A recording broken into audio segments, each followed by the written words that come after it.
আমি অর্পিতা আজ আবার চলে এসেছি এই সপ্তাহের নতুন গল্প নিয়ে।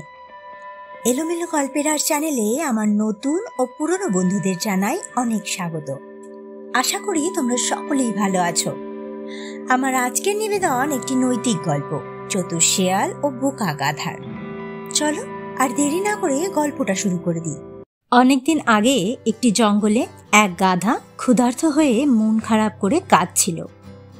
সেই সময় পাশ দিয়ে এক শিয়াল যাচ্ছিল। গাধাকে কাঁদতে দেখে শিয়ালটি জিজ্ঞাসা করল, তুমি কাঁদছো কেন? গাধাটি উত্তর দিল, সারাদিন কাজ করার পরও তার মনিব তাকে খেতে দেয়নি। গাধার দুঃখের কথা শুনে শিয়ালটি বলল, কাছেই তো এক সবজির বাগান আছে, ওখানে গিয়ে পেট ভরে খেতে পারবে। শিয়ালের কথা শুনে গাধাটি বলল, তাহলে আমাকে সেখানে নিয়ে চলো। এরপর শিয়াল গাধাটিকে নিয়ে সবজির বাগানে গেল এবং সবজি চাবাতে লাগলো। হঠাৎই তারা কৃষক আসার শব্দ শুনতে পেল এবং দুজনেই পালিয়ে গেল। এরপর থেকে তারা দুজনেই সবজি বাগানে গিয়ে পেট ভরে খাবার খেত। এইভাবে একদিন তাদের ভাগ্য খারাপ ছিল। এক কৃষক তাদের দেখে তাড়িয়ে দেয় এবং তারা অভুক্ত থাকে। কিন্তু রাত নামার সাথে সাথে তারা আবারও সবজি বাগানে গেল এবং পেট ভরে খেতে লাগলো। খাওয়ার সময় গাধাটি বলল, ওহ, এত সুস্বাদু খাবার, চাঁদ দেখতে দেখতে শশা খাচ্ছি। এরপরই গাধাটি মনের আনন্দে গান গাইতে চাইল। শিয়াল শুনে বলল, এখন তুমি গান গাইতে পারবে না।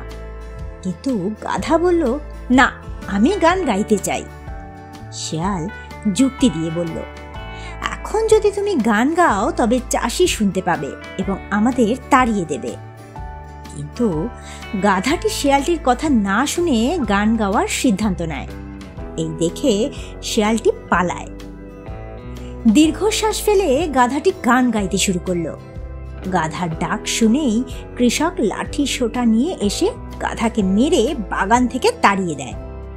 পরের দিন গাধাটি শিয়ালটির কাছে গিয়ে সব ঘটনা বর্ণনা করল।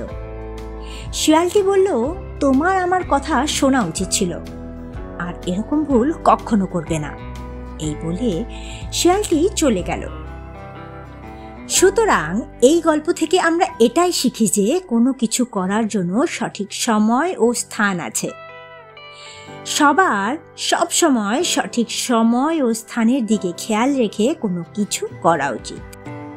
আমরা আমাদের দৈনন্দিন জীবনে এরকম অনেক পরিস্থিতির সম্মুখীন হয়ে থাকি, যা থেকে অনেক কিছুই আমরা শিখতে পারি এবং উত্তেজনার বশে আমরা এরকম অনেক ভুল সিদ্ধান্তও নিয়ে নিই, যা থেকে পরে আমাদের অনুশোচনা করতে হয়।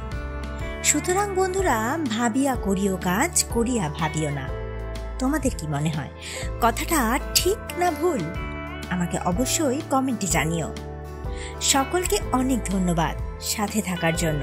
পুরনো বন্ধুদের কাছে অনুরোধ, গল্পটা ভালো লাগলে অবশ্যই লাইক ও শেয়ার করে আমায় উৎসাহ দিও।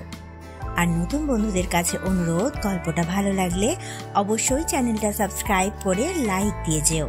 সকলে ভালো থেকো। আবার আসবো নতুন গল্প নিয়ে।